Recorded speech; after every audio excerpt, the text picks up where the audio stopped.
Hello, my love. Welcome in the next lesson, lesson 4. In this one, I will cover for you what cycle tracking is all about. I hope you will see that it's nothing mysterious, that there are like different levels and depths you can take it forward and understand why it can be a game changer and a beautiful tool to simply reconnect to yourself. You've already had a taste of what cycle tracking is in the previous lesson where I explained you the cycle seasons and what you can expect from each one of it. And in this lesson, we'll dive deeper to understand your body's signals, which you usually track throughout your month so you can see and spot your cycle patterns and be ahead and spot any abnormalities which may signal something is going on in your body. Just as a reminder, and this is very important for me that you understand and that it lands with you, is that the quality of your bleed and your cycle experience reflects how healthy, happy, and regulated you currently are. Okay? Your cycle works as your free monthly feedback system. It will give you plenty of information on what you need to change in order to thrive, and also it will tell you what is out of normal and what you need to pay attention to. Having pain is, for example, one of the symptoms. Energy is a great marker, focus, cervical mucus is perfect one, and so on and so forth. You may now not fully trust your intuition or even feel disconnected from it, but let me assure you, because I've seen it over and over again, that you deeply in your heart, you know what causes your cycle issue, your cycle problem. You know it and you feel it. The only goal for us is to audit what you're currently doing, see what is blocking your healing, what needs to go, what needs to be changed, and what supportive routines need to be plugged into so you can thrive. Okay? Exactly. What do we need to plug into your life so you can feel better? And cycle tracking is a great tool to reconnect with yourself and put your intuitive guesses of what is happening inside of body into a concrete hard data. Because tracking your cycle will help you to connect the dots. You will notice how your physical symptoms overlap with your daily tensions, your potential stressors at work, at family, your diet, thoughts, emotional patterns, and you will have this very solid audit on where you're currently at. And knowing when you are at right now, it's so crucial. I cannot really emphasize it more. Without the data on your current point A, so where you're currently at in your life with your health, with your cycle, you will be almost unable to implement any tailored cycle healing strategy. Without this strategy, you won't be able to get to your dream point B, be it a pain free cycle, regulated nervous system, feeling this confident, sass, and just reconnected, good in your female body. So let me head straight to the cycle tracking 101. We're gonna take it simply, it's nothing complicated. I will explain a few things, few concepts, and you can always ask me questions if something is not clear. There are two routes to track your cycle. There is a very basic one and there is in-depth one, okay? The basic one is simply knowing when you bleed, how long is your cycle, and kind of having a rough idea what are your symptoms. So simply being a little bit aware of what is happening in you. For example, noticing, okay, I have migraine, okay, I have a pain, I have PMS, my breasts are tender, and so on and so on. Today, I will focus with you on the second route, the more in-depth cycle tracking. If at some point in your life you would really fall in love with it, as I did, there is this path into becoming completely literate with your fertility. And there are specific courses which are dedicated to it. This method is called FAM, so Fertility Awareness Method. It's purely designed to help you conceive or be protected from unwanted pregnancy in a 100% natural way by simply tracking your cycle, tracking your body symptoms, and so on and so forth. It's also a great method to observe your health because, again, your cycle is a vital sign. It gives you a lot of information how healthy you are. And if you want to dive deeper, let me know. We can talk about it.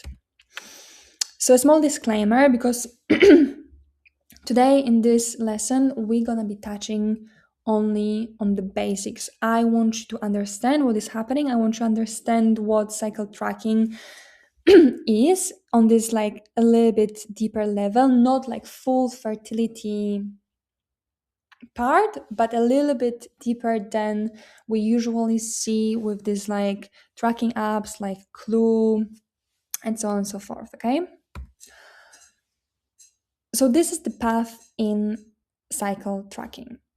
We mark your day, so you need to be aware which day of your cycle you are. Of course, before that, you should choose the method you want to do it. You can either do it simply on pen to paper, you can have a special app, you can use your notes on your phone. Really, it's down to your imagination. I personally use an app. It's a paid app and it's called Read Your Body. If you want to know more, also let me know. So you need to know, before you're gonna even start tracking, you need to know which day of the cycle you are. A reminder, the first day of your cycle is the first day of your bleed. So you normally wait for your bleed and then you mark the day number 1. Then you spot and observe the signs which are happening inside of your body, inside of your mind throughout each day. At the end of it, after 1 to 3 months, you look back at them, you compare the cycles, and you draw conclusions. And these are some body signs to observe and to watch out for so you can start seeing your cycle patterns. These are the two basics ones, okay? So your cycle length, how long is your cycle from one bleed to another, and the quality of your bleed. Is it pain-free? Is it heavy? Is it moderate? Is it super light? How long it lasts? All of the sensations and so on. And also, this falls in this kind of basic category of cycle tracking.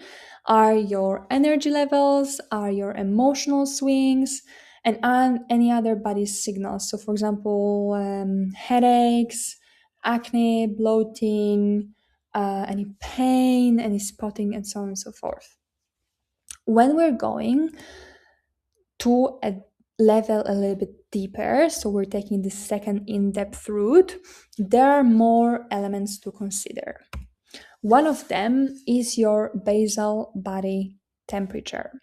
Basal body temperature is the temperature which is measured every morning at the same time, straight after waking up, before you're gonna get up from bed, okay? This gives a huge piece of information because your female body doesn't have the same temperature throughout the month. The second one in this category of more in-depth cycle tracking is your cervical mucus. The type of it, amount, and so on and so forth. We also have the position of your cervix, so your cervical position, how high is it? I will also explain you how it moves throughout your cycle, because again, your female body is magical and it really dances.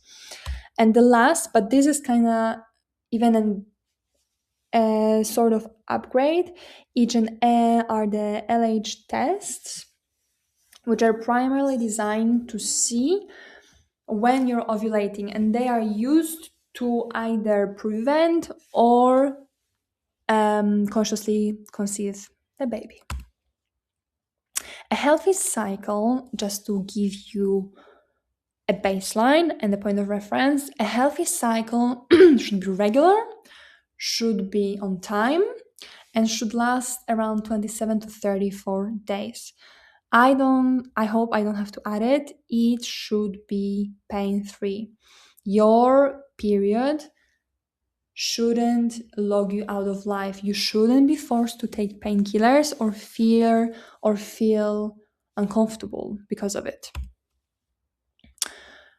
When we move to another symptom, so your energy levels and emotions, you have full right to feel lower on energy in the second half of your cycle, in your luteal phase, so the moment leading up to your menstruation after ovulation, because it's very, very normal, which we explained in the previous lessons. And you probably will also feel this rise of energy in the first part of the cycle after your menstruation up to your ovulation in the follicular phase.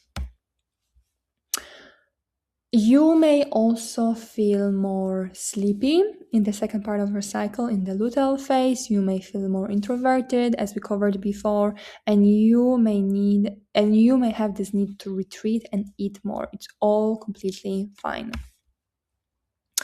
When we're going to the second body signal, so basal body temperature, when you start to track it daily, to track it every day at the morning, and look back at your month, you're gonna see that the temperature of your body shifts. It's different in your follicular phase, it's lower, and it's gonna be higher in the luteal phase. This is an example of kind of ideal body-based temperature. It won't always look like this because life happens and we live in very different routines and shit just happens. So your body will all store and reflect that. But this is kind of like book example of how your body temperature looks like. There is this drop of temperature before your ovulation, which normally you should spot. If you would like to start tracking your body basal temperature, you will need to get yourself a thermometer which has two places after the comma.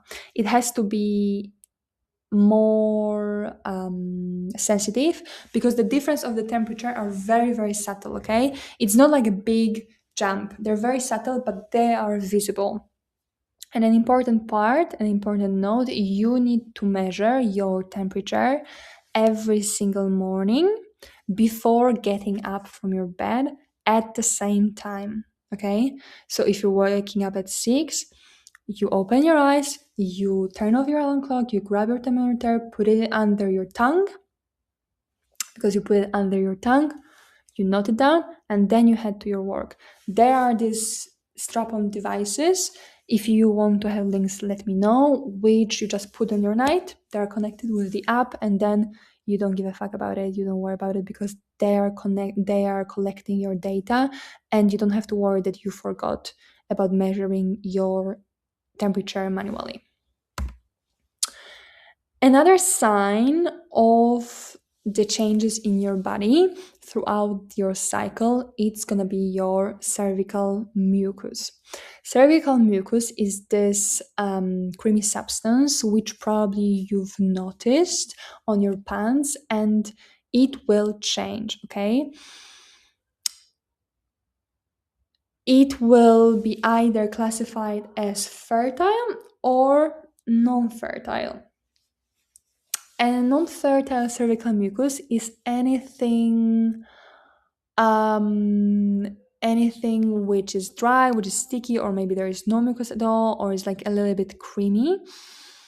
You can think about it from the perspective of sleepiness. The role of the cervical mucus is to allow the sperm to go very, very easily and be transported into your womb to get as fast as possible into to your ovum. This is the role of your cervical mucus. So the more slippery it is, the closer you are getting to your ovulation, the closer you are into your fertile window. Okay. So you can see on the right side, the kind of wet and clear cervical mucus means that you're heading up to your ovulation. And this kind of egg white stretch one, which you can stretch between your fingers, means that you're in the most fertile part of the zone. I, for example, use my cervical mucus mostly to adapt my diet because I had very clear and visible fertile cervical mucus, but right now I'm kind of struggling to rebuild it, and I really want to have it strong. And this is really, really closely connected to the type of diet I am eating. Then we also have a position of your cervix. Just a reminder, cervix is this lower bottom part of your womb, and it's a part of your uterus which dances. It will move up and it will move down. So maybe you are or you weren't aware, probably you weren't, your cervix, as I said before, moves up and down throughout your cycle. And this is also one of the method how we can assess where you are in your cycle, if you're heading to your fertile window or you're definitely not there. When you're in your non-ovulation days, your cervix will be lower into your vagina, it will be closed, and it will feel hard. On the contrary, when you will closer to your ovulation days, which again is very, very logical when you think about it, that your womb literally opens up like a flower and awaits to receive sperm. So it opens up, it gets higher, so the route for the sperm to cross will be shorter and will be soft and will be wet. So this is this like monthly dance of your cervix, which again is just brain exploding when we're thinking how and realizing how wise and just this magically crafted our female bodies are and how they are made to receive. The last element of kind of tracking your cycle, but this is really, really, really in-depth part, are these like LH tests. This is like kind of similar thing to a pregnancy test, but they will spot a hormone called LH, named LH. It's a luteinizing hormone, which is responsible for the release of an egg from your follicle. So this hormone pushes your ovulation, it initiates your ovulation.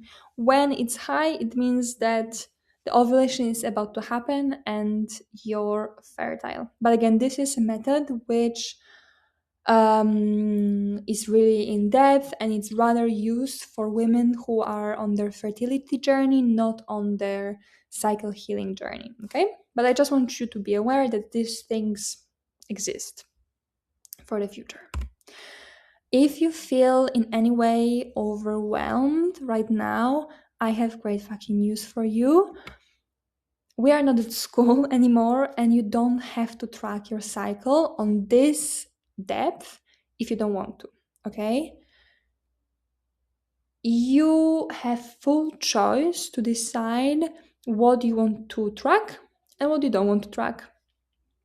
And if I would suggest something which is kind of on this like basic level, it would be to know and observe the length of your cycle, to know when you're bleeding and what is the quality of the bleed. This is even more important. So how long you bleed, if it's light, moderate, heavy, if you have any pain, if you have any other symptoms, this we want to know. Also, it would be good for you to just spot the emotional shifts and energetic shifts throughout the cycle, any sudden drops, maybe around your ovulation, any heavy emotions when they're popping up and so on, because then we're gonna be able to see what is happening in you and kind of spot what hormones are out of place and just be able to plug supportive routines. And another element to track would be any physical symptoms, again, throughout your whole cycle. So any headaches, PMS, any pain, spotting, breast tenderness, acne, ungroundedness, all of these things which are just popping up and you're intuitively noticing them. So the goal of this lesson was to show you that there are these different levels of self-observation and attunement to your cyclical rhythm.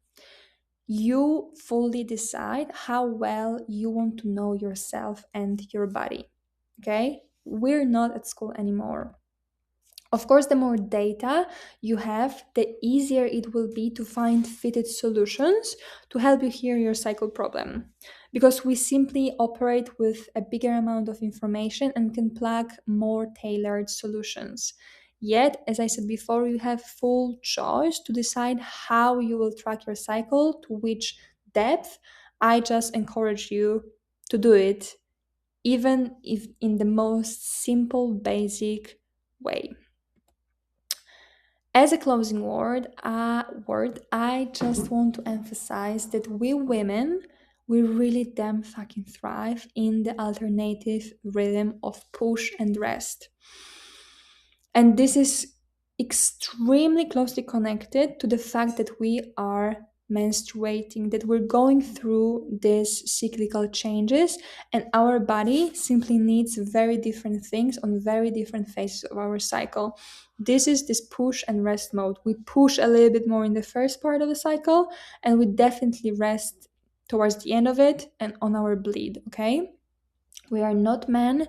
We were never supposed to push and grind on the staying consistent level throughout the whole month, because this is a way of operating which goes against our female bodies. Our bodies need structure, they need safety, they need routines, and they need rhythm, so they can flow between the states effortlessly and they can thrive, and we can feel held and supported in ourselves. Okay, I wanted really to land within you.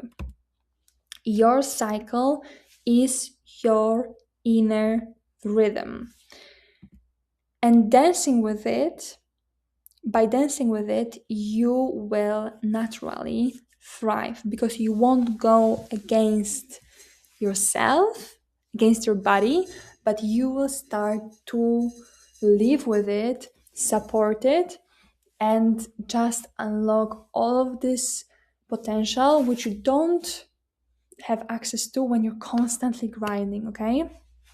So we're leaning back in this work, we're allowing ourselves to rest, we're allowing ourselves to regulate our nervous system, we allowed ourselves to be held, and then slowly, piece by piece, we're moving forward and we then start to heal and fucking thrive. This is all from me for now. I hope you enjoyed. I hope that all of these classes that were clear, that they gave you a lot of value, that you feel that you are way more attuned to your female body, that you have this curiosity, this spark of like, oh my god, I want to jump, I want to feel, I want to test and try. This was my intention with this mini course. If you have any questions, if something is not clear, if you need additional explanation, please bring it up. Always ask me directly. We're gonna answer your questions, and yeah, see you on the mat. Sending you big love from me.